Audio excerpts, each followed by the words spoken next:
Hi, John. Hey, how are you? I'm good. How are you? I'm pretty good. Can you hear me well?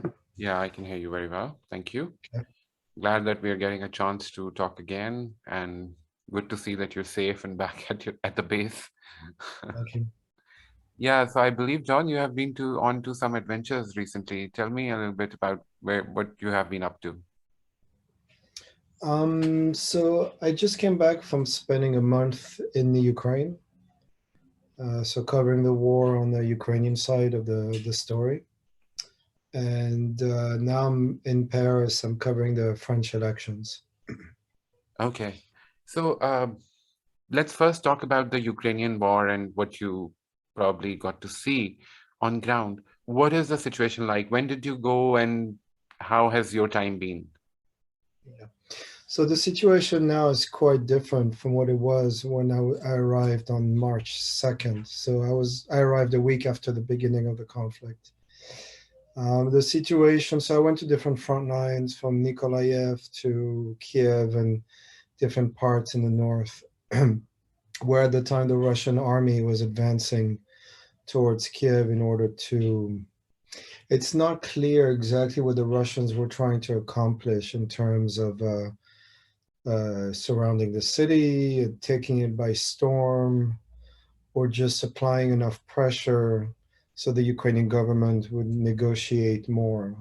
So it could have just been that. Um, it seems likely that the Ukrainian army has been defending itself pretty well enough, so the Russians have to rethink their strategy in the Ukraine. I think that's only a portion of the story. The Western media mostly says this. However, my opinion is that the Russian army is being kept on a very short leash where the Kremlin doesn't want to submit large destructions everywhere in the country. I think they're trying to minimize the physical consequences, especially in terms of killings of civilians and on destruction of property. When you compare the way the Russians were using their air force, for example, in Syria, in Aleppo, and in Chechnya in 1999, Hmm. there is a significant difference in terms of the intensity in which the Russians can use their different arrays of weaponry. And in Ukraine, they're not doing that. Actually, they're restraining themselves. It could cost them a little bit, probably, in terms of taking more losses. But if they really wanted to, they could flatten everything and move forward. But they're not doing that. Hmm. Killing Hmm. Chechens and Syrian or Islamic fighters in Syria is not the same as killing their own, Hmm. because Ukrainians and Russians are brothers in many ways.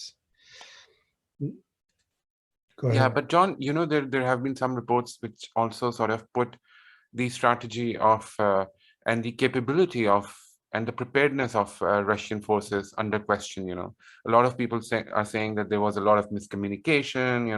There wasn't a very clear strategy. Do you agree with that? Was Russia actually prepared to do what it has undertaken?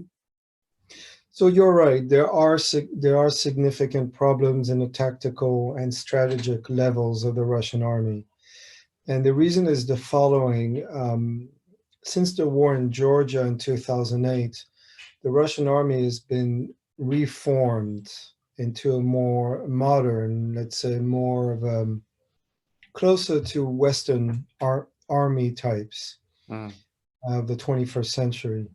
That is true. However, even though their air force and strategic missiles and navy and submarines and other things and hacking as well, they've made significant strides. It's true, but you're right to point out that the regular army, so the division level, regiments, battalions, so the conventional mm, side has many issues. One of them is their what they call NCOs, like lieutenants and staff mm, sergeant, like that level of officers is not very well trained.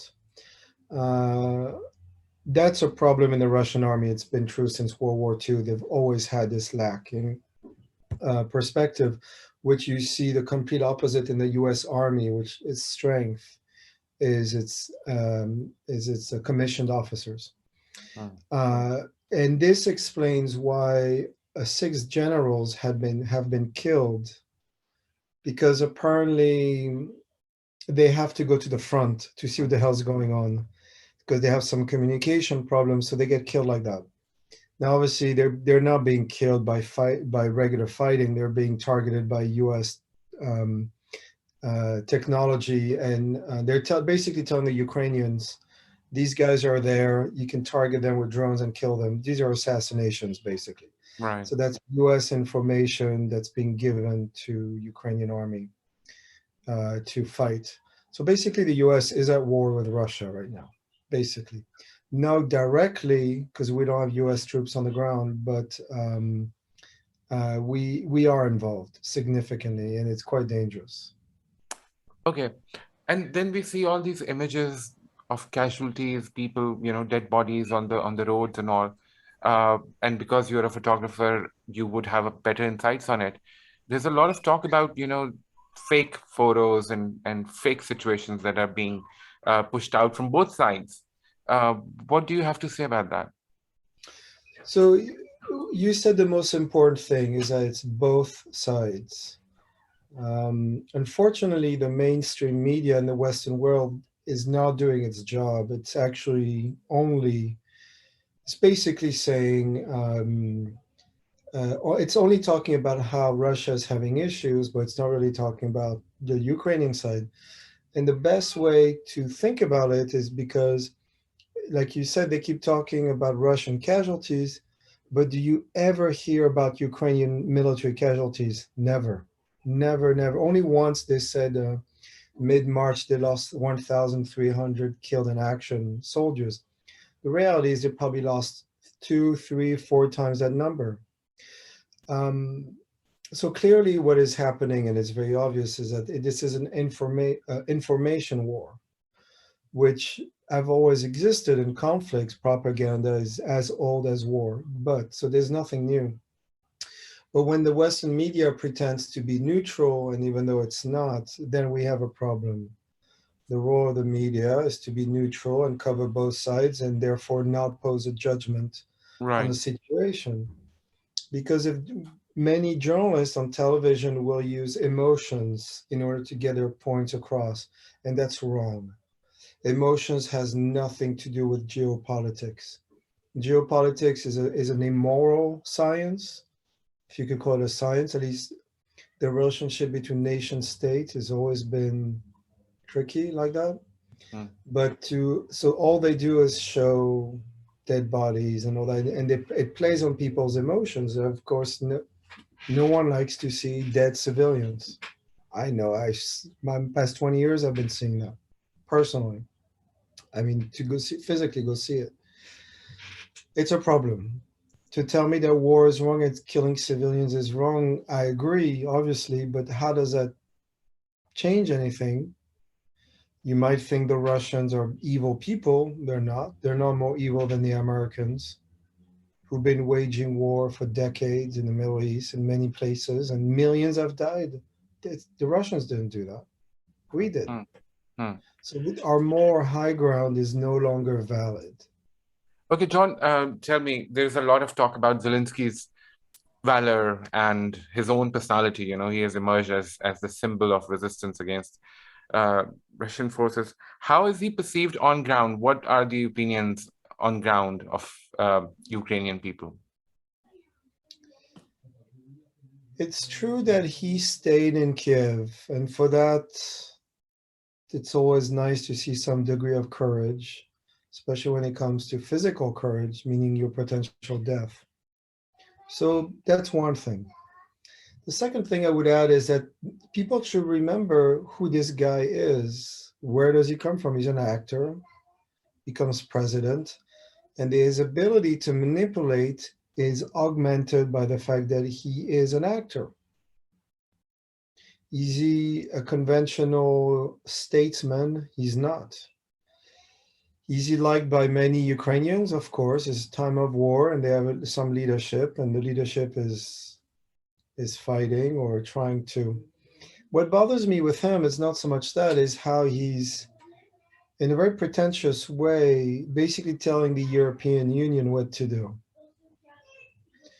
You know, you should do this, you should do that. We need more of this, we need more of that. So he's playing into the emotions of with everyone. It's working. It's working well. At the end, the Ukrainian army will lose. Obviously, it's already. I mean, it's a question of time, and it's normal. But Zelensky should be careful with some of the things he says, like using the word genocide. There is no genocide in Ukraine. That's not genocide. Rwanda was a genocide. This is very different.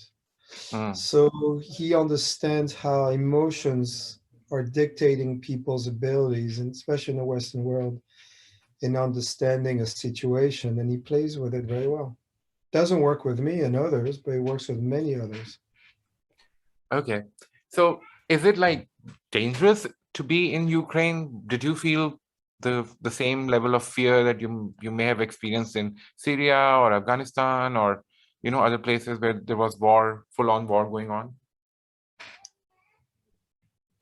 So there, I mean, when I was there, it was very heavy fighting. So at the front, yeah, I mean, every day was quite dangerous because we would go where the fighting was. And obviously, when you have the Russian army in front of you, it is scary psychologically because they're very heavy-handed. You know, that's just the way they are. It's how they wage war. That's just the way it is.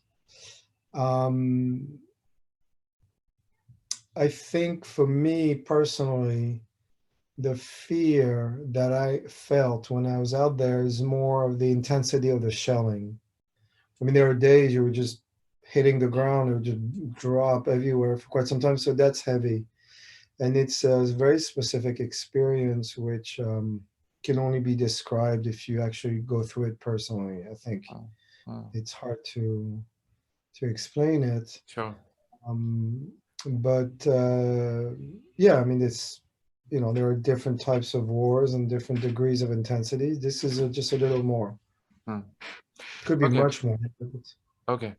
John, let's talk a little bit about the coverage that the war has been and the kind of attention that the war has been having. There was a lot of talk, especially from the Islamic world, that the way the Western media is covering this war is very different from how they have covered other wars. The reaction to the refugees, for example, has been talked about a lot. So how have you viewed the whole discussion? So about the war, the media has decided to not even hide anymore its lack of neutrality. I mean, it's very clear now. Everybody sees it. I mean, well, everybody talks about this now. It's just they're not even pretending anymore. The situation with the refugees is, if you're going to be very honest about this, is twofold. Number one, they are Christian Europeans, so no one really cares how many come to our countries.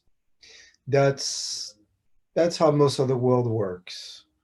You recognize what's the same as you, and you're not fearful because they're different. That's true for every civilization. That's just the way we're wired. Right. Also, secondly, a lot of these people will go back when the war stops. This is not an economic migration. This is actual hot war, like you would have with the Syrians. But you have many ethnic groups in Europe who come here, but they're not. They don't flee because of wars, because they want a better life here. It's different. So I have a sense that some will stay, but most go to Poland overwhelmingly, and that's because they already have a lot of connections historically, and they have family there, and all the cheap labor in Poland is Ukrainian. So. Okay. So I get a sense that you're saying that Russia isn't there to win this war in the conventional sense of, how you would describe a win, but more so they're just charging through the country and they're just sort of, it's more like they want to topple the political government and political setup rather than capture any piece of land or people. Is that correct? It's very difficult to gauge the objectives that the Russians have in mind, the ultimate goal. There might be other objectives on the way. Um, my answer to this is, I mean, it's complicated because everybody's attention is on the war in the Ukraine. So there has a major push into this tunnel vision. What is really happening outside this tunnel is the real question. If you step back and you look at Ukraine as a sideshow, which is what I think it is, this is not a major thing. The major thing is how the world is dividing now, how the United States is losing power because the dollar is losing a lot of strength. It's not going to disappear, but as a world currency, this is America's number one strength. Its currency, its navy, which protects all the ship, the ship trading, and very importantly, the extraterritorial federal U.S. laws. If the U.S. doesn't want you to do business in the U.S. or do business in dollars, you can't, and then you have a problem. The Chinese and the Russians are trying to remedy that now. So now with the yuan and the ruble, you have a real competition to the dollar. For example, now you have to pay in ruble to buy natural gas. Right. That's huge. Now you look at what the ruble's worth, it's the same as it was right before the war. It actually went back to where it was 6 weeks ago. It shows to you that the punishments the West is inflicting in terms of economic punishment to Russia is not really working. And it's only partially working, and they've used all the ammunition already, and Russia has a lot of new other cards they can play. One of them being they could create problems in ex-Yugoslavia. It's a possibility. So, for example, Ukraine is still getting money from the natural resources coming through Russia to Russia, through Ukraine, and then to Poland and Germany. They're making $2 to $3 billion a year, but that pipeline is still active now. No one's touching it. Right. And the Germans are still paying top dollars and eventually rubles to get their natural gas. So they're basically funding the Russian war effort.